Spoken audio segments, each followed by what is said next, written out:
Hi, friends. I'm Emily Lay, and you're listening to the Simplified podcast. If you're looking for a few ideas to add a little structure and ease into your life, then pull up a chair because you are in the right place. Every week, I sit down with you for a few minutes so we can organize and automate the complicated parts of life so you can focus on what and who matter most. Guys, are you looking for a cute t-shirt to put into your summer rotation? Then you need to check out our apparel shop over at emilylay.com. We are selling all kinds of cute, custom-made t-shirts and tanks to add a little color and a lot of inspiration to your day. Whether you want to declare that it's the best season of the year, hello, I'm talking about hot dog season, or show off your love for beautiful dogwood blooms or Georgia peaches, check out all the adorable t-shirts and tanks we have for you over at emilylay.com. All right, I don't know about you, but summertime is in full swing in my neck of the woods. The kids have been out of school for a couple of weeks because that's how we roll in the South. The days are a little warmer and a little longer, and we don't have to wear jackets at night anymore. Brady is going to a sleepaway summer camp for the first time this year, and we are narrowing down where we want to take the kids on vacation. It's a season that's a bit more open this year than it was last year, and I'm very thankful for that. But can I tell you a secret? It can be wonderful, and also it can be kind of hard to have your kids at home all summer. I know I'm not the only one who feels mixed emotions about this. I've been hearing from so many of you after we aired episode 15 a couple weeks ago, where I talked to Kristen, one of my very best friends, in our BFF chat about what we plan to do this summer. Kristen is a twin mom like me, so she knows what it's like to try to corral tiny humans and keep them fed and healthy and happy all summer long. And we're both Enneagram 2s who have strong 3 wings. We like structure, and we thrive when we have a plan, and that includes when kids are involved. So check out that episode if you haven't listened already, because I promise it's worth it for the recommendations for the cute denim shorts alone. But so many of you resonated with Kristen's feelings around putting your kids on a routine in the summer that I felt like we needed to dive a little deeper here. All right, humans. Humans like rhythms. We just do, whether we are a tiny human who's new to the planet or we've been here for a very long time. We all have moments where we like a little spontaneity and surprise, of course, but at our core, I think we all thrive when we have an idea of what we're doing with our days, our weeks, and our seasons. We like patterns, we understand them, and we understand ourselves and our lives a bit more when we see our place inside of those patterns. This is one of those things that has many ways up the mountain, so to speak. What I'm about to lay out here is not a prescription for every single person. We all have different preferences. Our kids have different needs based on their ages or needs or whatever. This is just an offering of some ideas for you to consider. Take what's helpful for you and feel free to leave the rest behind. Here are a couple of ideas on how to create a summertime routine for you and your kids this summer. Number 1, sit down with your Simplified planner on Sunday night and map out the week. Listen, your high school self who threw caution to the wind may be appalled at you right now, but she doesn't have to live your life as the person responsible for 3 kids, does she? So, just like you do during the school year, crack open your Simplified planner at the beginning of the week. I like to do it on Sunday nights just so I can put the Sunday scaries to rest. Then make your plan for the week, just like you do every other time of the year. Write out a loose plan for what your family will be doing each day. Are y'all going to meet some friends at the pool? Are there some chores that need to get done? Need to put in some time to knock out some summer reading? Work on a KiwiCo craft? Write it all in here. And be sure to include a meal plan for the week too. That's one less thing that'll live in your head. Even if you are working during the day, having a plan will help you manage everyone's expectations and redirect energy where it's needed most. Number 2, figure out how to handle wake-up time. Okay, here is one of the first summertime conundrums. Do you wake the kids up? And if you do, should you wake them up at the same time every day? Or at least make sure they're awake by a certain time in the day? Well, here's what we do with our kids.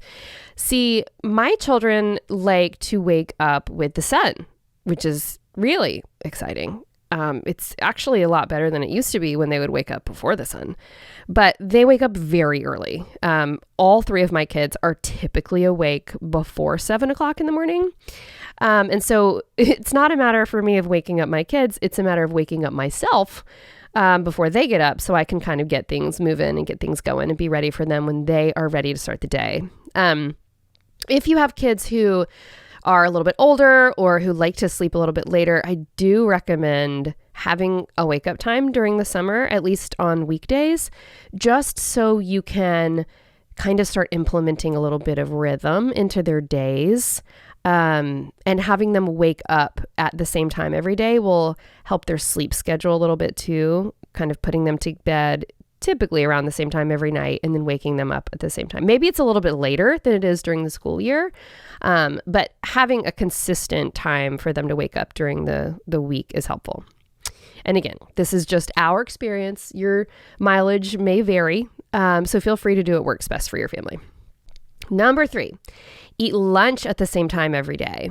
All right, this is a huge sanity saver. Just eat lunch at the same time every single day.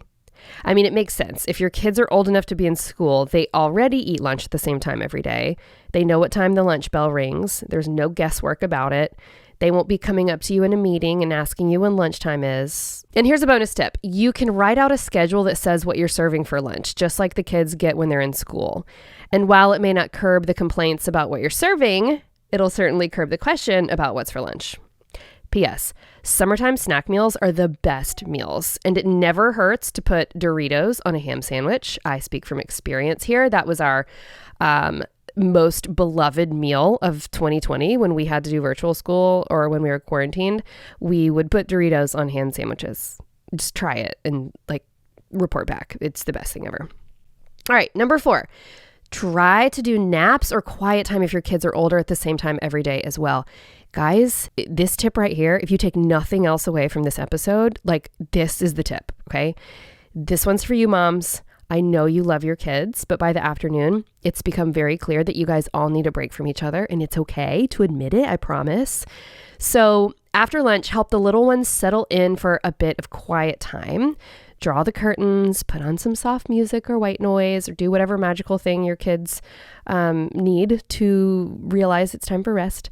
If your kids are a bit older and have aged out of naps, no problem. You can settle them into a chair with a book or maybe even some screen time. And hey, there is nothing wrong with getting in a power nap yourself. There's a ton of research that shows a short 30-minute nap can boost creativity and calm. And who doesn't need more of that in their day?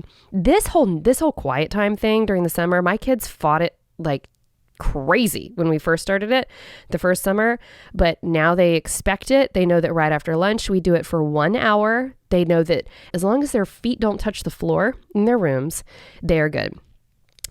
My kids are 6, and 10. And so we tell them they can take their Legos up onto their bed. They can take a coloring book and crayons up onto their bed. They can take a book. They can take a nap. They can do whatever they want. Tyler usually pulls Legos up onto his bed and plays. Brady will usually read a book, and Caroline almost always falls asleep. Even though she promises me she will not be taking a nap, she almost always falls asleep during quiet time. Girlfriend goes hard during the rest of the day, so the nap sneaks up on her. All right, number 5, keep doing chores. Summer may be the time when kids don't have homework, but one thing they might need to learn is that all the work doesn't go away in the summer season as much as we wish it did. If your family has a chore chart, keep using it during the summer season and maybe add some incentive in there too, like getting an ice cream cone after they're done. A little sugar bribery never hurt anybody. My family, we love this app called Rooster, and you can find it in the App Store, at least for iPhones. Not sure about Android, but I'm sure they have something like it. It is a great app for keeping track of allowances and kind of like the bank, if you will, for your kids, and they can have access to it through a kid's login on their device or iPad or whatever. Rooster's great, and I really, really have enjoyed using it for our kids. They can actually go on there and say that they completed a chore, and I have a whole list of extra chores they can do, how many dollars they get for those, and so they will go on there and they will do a chore, and then they will say on there, I did this chore, and then I will get alerted to check and see if they did the chore and then approve the dollars to be added to their spend, save, or give accounts on the little app. Great app, really great. I'll put a link to it in the show notes. All right, number 6, agree on a bedtime and a little flexibility. So here's where summertime magic might make an appearance in your life. Didn't you love staying up past your bedtime during summer when you were a kid? I know I did. Bedtime is a place that might need a little bit of flexibility. At the beginning of the summer, maybe everyone agrees when bedtime will happen for each kid. And if family movie night happens to run over a bit, or the kids are outside playing and having a good time, then you just cross that bridge when you get to it. Number 7, plan some time for fun. I would argue this is the most important thing, well, next to quiet time, that we've talked about this entire episode. You know why? Because you know those summertime memories that happened 30 years ago that still make you smile? Those come from those moments that broke from the schedule and inserted a bit of spontaneity into your days. Summer isn't supposed to be all about structure, even if the type A folks of the world sure do find structure handy. The magic comes in when we make time to do new things with the people we love. And the best things are when we make the most of the long, sunny days and warmer nights. Here are some of my favorite ways to have some summertime fun. You could host a family game night, make homemade ice cream, play in the sprinkler, whip up some lemonade, play with bubbles in the yard, go on a bike ride, or if your little ones don't know how to ride bikes yet, maybe now's the time to teach them. Write kind words and encouragement with chalk around the neighborhood. When it's rainy outside, have a movie day marathon or put together a giant puzzle. If you're really brave, just take your kids outside to play in the rain, play in the puddles, do something crazy. And don't forget, summer is the best time to go on a field trip. You can pack a picnic for the park, go to the zoo, hit the beach, or hike a trail at a state park. These are just a few ideas to consider, but of course, there are tons of ways you can have fun in the sun or even by the campfire. Number 8, here's a great question. If you're on vacation, what happens to the routine? I have done my fair share of pushing kids around in a stroller at Disney. I know what it's like when naps are missed and snacks aren't right and everyone's in a puddle of tears, including you. That's not fun. So let's think about what brings the most calm to your family's days. Does your little girl need to have some quiet time in the afternoon? When nap time rolls around, try to find a quiet place for her to rest. Are you driving or flying? Maybe just ask her to shut her eyes or even get a sleep mask and put on an app or an audiobook just for her. Wherever you are, try to create some space for her to rest so she can bounce back into the next part of the day feeling like her best self. Does your son get as hangry as you do when you have to delay lunch a bit? Here's a wild idea. Pack some snacks. You know this. Snack packing is Mom 101. The key is when a snack goes out of your bag, you put one back in. That way you never run out of snacks. Those are the rules of snack packing. I didn't make them up.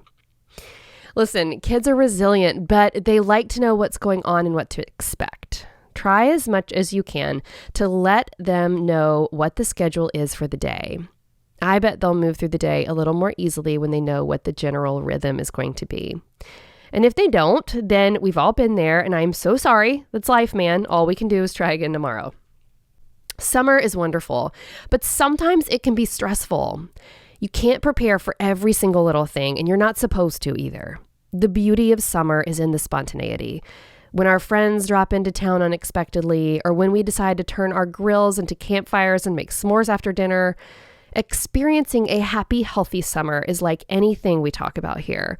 Make space for what matters and just forget the rest. As we close out this episode, I would like to pray a little blessing over you as you think about the best ways to help your family have a wonderful summer season. May you bask in the warmth of a beautiful summer day spent with the people you love.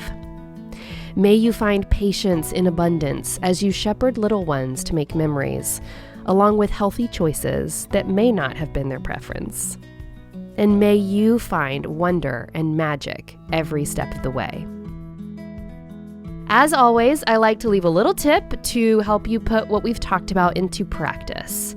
Here is your task for this week. Is there a family nearby who has kids the same age as yours? Maybe you could join forces with their mom and plan some fun things for your kids to do together. Maybe you guys all get a membership to the neighborhood pool, or get a season pass to the zoo, or even sign up for the same summer camp. Maybe you guys organize a backyard soccer tournament, or just get some unstructured outside time with each other. Your kids will love having friends to play with close by, and you'll love having a partner in crime to organize the chaos with. Everybody wins. Thank you for listening to the Simplified podcast. I hope today's episode left you feeling like you can add a bit of calm and a whole lot of fun to your family this summer. Also, guess what? You can watch a video version of this podcast on YouTube. Go and subscribe to my channel at youtube.com/simplified by Emily Lay today. Plus, you can find show notes for this episode at emilylay.com/podcast, where you can check out links and resources I mentioned here. And you can shop the Simplified brand of planners and products. Plus, for more simplicity tips, you can find me on Instagram at Emily Lay and at Simplified. And if you like what you heard on the show today, then you are going to love my brand new book, Growing Boldly, Dare to Build a Life You Love, which is in stores right now, wherever books are sold. One more thing, we love making this little show for you each week, and I hope you love it too. If you do, would you please do me a big favor? Hop over to Apple Podcasts and leave a review. It is a little thing, but it has a huge impact. It tells Apple, hey, other people might like this show too, and helps Apple share this show with them. I really, really appreciate your help. Thanks for being such a good friend of the show. Until next time, thanks for listening. Bye.